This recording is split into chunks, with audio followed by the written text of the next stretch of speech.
Today's episode of Crazy Social Justice Laws features my home country, Canada, land of the Timbit, home of hockey, where the rivers run brown with maple syrup. Or so we tell people. I believe in peacekeeping, not policing.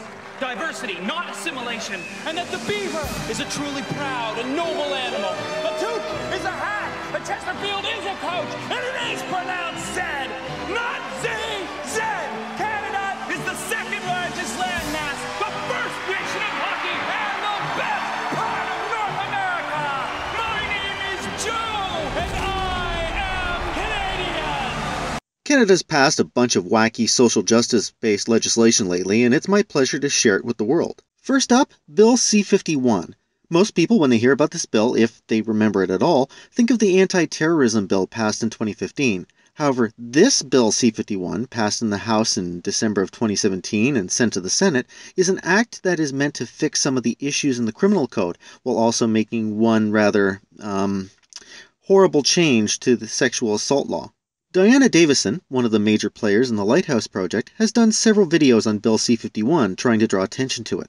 The Lighthouse Project, link in the description to her video, is a crowd-funded project aimed at giving people falsely accused of assault and sexual assault the resources they need to prove their innocence.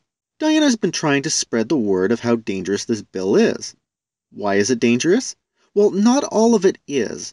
Many of the provisions are actually really beneficial, like this section that details out consent, requiring affirmative consent, and codifying into law that an unconscious person cannot consent.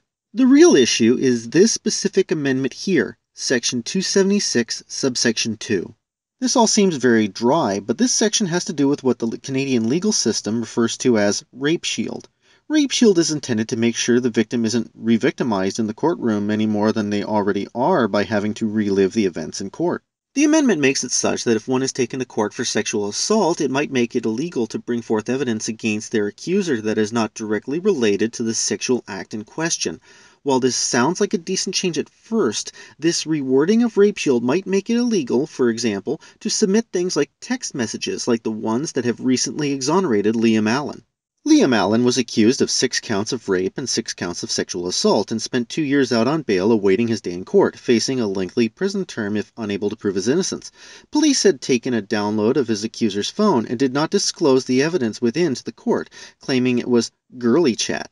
But his lawyer, Julia Smart, noticed something fishy on the first day of trial. It was on the first day of Liam Allan's trial at the end of November that she first noticed with alarm that the prosecution had included as evidence a short chain of text messages between her client and the complainant, which hadn't been disclosed to his defense. She immediately raised the issue with the prosecuting barrister, Jerry Hayes, who had taken over the case that weekend.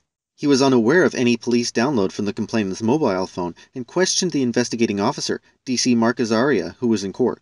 Mr. Hayes, former MP for Harlow, Essex, said alarm bells started ringing when DC Azaria confirmed there was a download, but there was nothing to disclose because the material was too personal. This is essentially the rape shield law at work.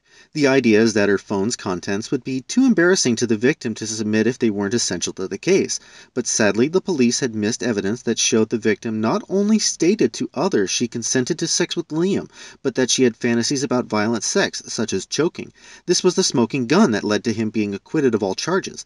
Had the defense not pushed and had the prosecutor not agreed to not only furnish the defense with the full file of messages and give her time that she needed to review them, Liam might have gone to jail for a crime he didn't commit. A prosecutor who took over the case a day before trial became so uncomfortable that a disk with 40,000 messages had not been disclosed to the defense that he stopped the trial and insisted that the police produce the messages. Now, don't skim over this detail. A prosecutor took his ethical duty and commitment to a fair trial so seriously that he refused to prosecute until full disclosure had been made. We still have prosecutors out there with this kind of ethical code, and we need to support them and empower them. Jerry Hayes is my Person of the Year for renewing my faith in the legal system. The rewording of the Canadian Criminal Code in Bill C-51 specifically prohibits submitting such messages as these, which could lead to more wrongful convictions in Canada. While admittedly the admission of consent with Liam would still be admissible, the text about fantasies of violent sex would not, which further strengthened the case given the circumstances of his accuser's case. But the social justice nonsense gets worse. You may remember in the first episode of this series I mentioned Bill C-16, the bill Jordan Peterson was adamant against for reasons of compelled speech. But now, we're seeing another major issue with it. Transgender inmates in federal prison to be housed according to gender identity. Yep, you read that right.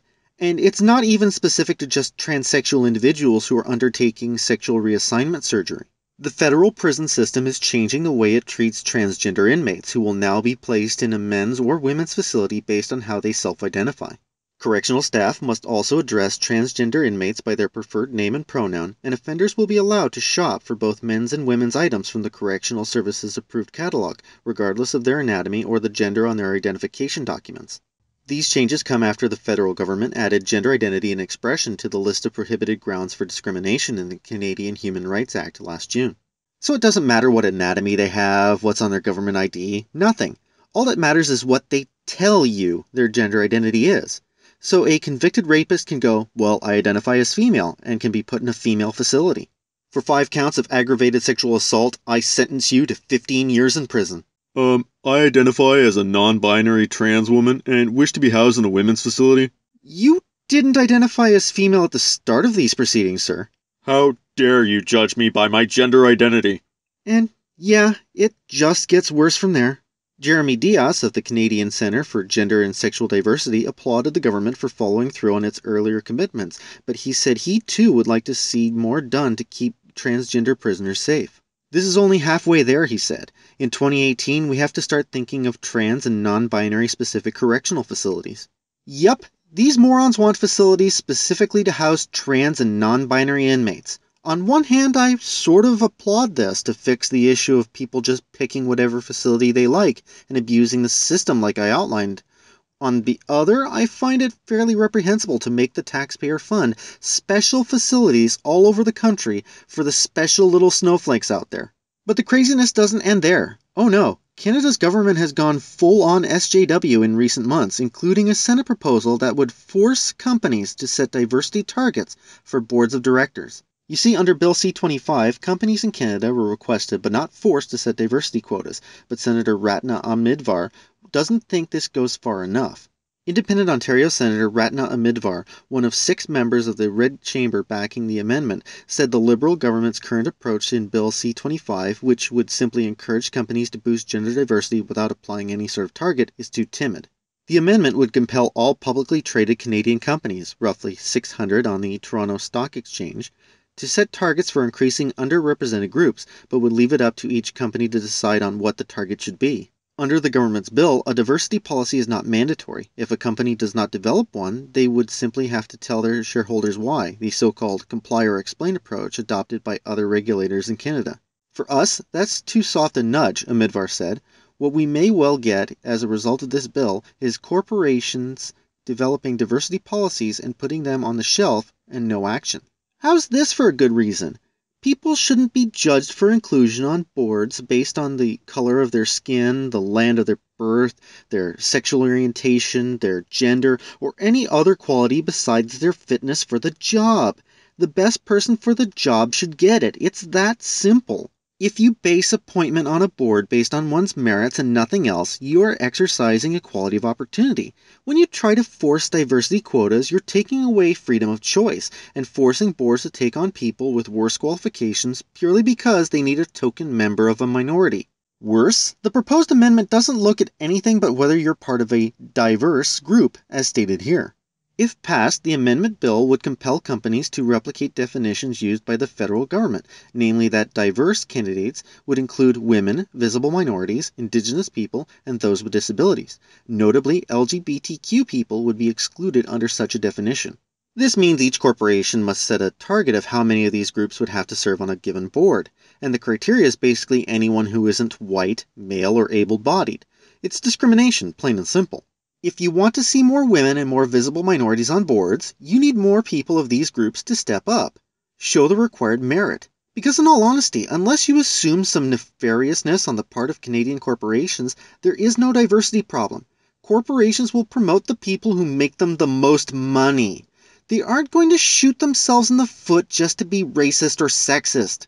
But now, we get to the big fish in recent months, the cream of the crop of social justice legislation in Canada, Ontario's Pay Transparency Bill. Ontario to bring in Pay Transparency Bill that aims to close gender wage gap. Saying efforts to narrow the gender wage gap are not working, the Ontario government will soon force firms to disclose salary ranges in job ads and also report to the province what they pay their employees. In legislation aimed at lowering a difference that is as high as 30% in some sectors, a figure that has not budged in the last decade, the Ontario government plans to have businesses track wages and break them down by gender and diversity to help rectify what the Labour Minister called a reality that's simply unfair to women. We have a 29% gender wage gap in the province of Ontario, despite other attempts at trying to solve that issue. We are not making the progress that we need to make sure that women are an equal partner, are empowered in the economy, are earning the same as men, Kevin Flynn told reporters Tuesday. Yay! It's more pay gap nonsense. Is it not enough that serious economists don't take the idea of a pay gap seriously? Is it not enough that people have pretty much debunked this idea of a gender pay gap over and over again? The wage gap is simply the average earnings of men and women working full-time. It does not count for different job positions, hours worked, or different jobs. It has nothing to do with the same job. It has nothing to do with discrimination. But is it sound legislative action? Well, it just so happens this legislation is coming out at the end of the current government's term prior to an election. Critics wondered why the Liberals, in power for 15 years, are only now taking action. If it were a priority for Kathleen Wynne and the Liberals, they would have already done it, said NDP leader Andrea Horwath, adding that Liberals have not even been able to ensure pay equity within the government. Sadly, they have not, and today's announcement does not improve the pay equity outlook for Ontario's women, Horwath said. In fact, experts are saying Kathleen Wynne's desperate attempt to win votes before the June provincial election is actually a step back for women in Ontario. They announced the legislation 2 days before International Women's Day and months before an election. How much more transparent can one get that they're pandering to the far-left vote? It's part of a broader $50 million 3-year plan that will ban employers from asking potential workers about what they've earned in the past and report publicly on wages. We've got to pay attention to the reality of women's lives, Wynne said.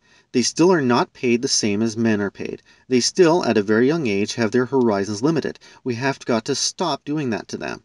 Yes, they are paid the same. As many have pointed out, when you compare men's and women's salaries controlling for factors like hours worked, experience, job position, and the like, the so-called pay gap drops to between 98 and 99%. In some jobs, women actually make more than men on average. If you take a man and a woman, same experience, same education, same job, and compare their salaries, what you find is that women make about 98% of what men do. So that gender wage gap pretty much disappears. And in some jobs, women actually make more. But once again, feminist ideologues push the notion of a pay gap because that's what other feminist ideologues want to hear, and all for seemingly easy votes. Thankfully, there are 2 rays of sunshine in this legislation. The funding will also go towards job skills training and supports at women's centers, boosting mentorship and entrepreneurship. The proposed rules will first be applied to the Ontario Public Service, then to companies with 500-plus employees, followed by firms with 250-plus workers. Much as I hate gender-based funding, one of the major hurdles to seeing meaningful improvement in diversity in the workplace is encouraging women to acquire the skills and put in the effort to get those top jobs. And while I would love to push that idea on parents, even the parents have had bad outlooks on men and women's issues, so it may be we need to push adult women to strive for better. Putting money towards improving women's centers to better educate women on entrepreneurship is a good thing. Once again, I'd prefer not funding gender-based initiatives like this, but if it's short-term, I would support it. It also only seems to apply to very large companies. For now. So smaller companies aren't forced to go through a lot of legal red tape, which may impact success in the small businesses. One of the major downfalls of the legislation is that it forces companies to set either a determined pay rate or a set range they're willing to pay. While previously people could negotiate better pay rates, with a set range, this sets the limit on the ability to negotiate better wages. While this might narrow the gap between men and women, As men are statistically more likely to negotiate for higher pay, it means that people of both genders lose a valuable tool to ensure good compensation for their skills. Anyways, that's it for me. If you like this video, remember to mash that like and subscribe button. If you want to be kept up to date on when I post videos, feel free to follow me on Facebook and Twitter. And as always, I will see you next time.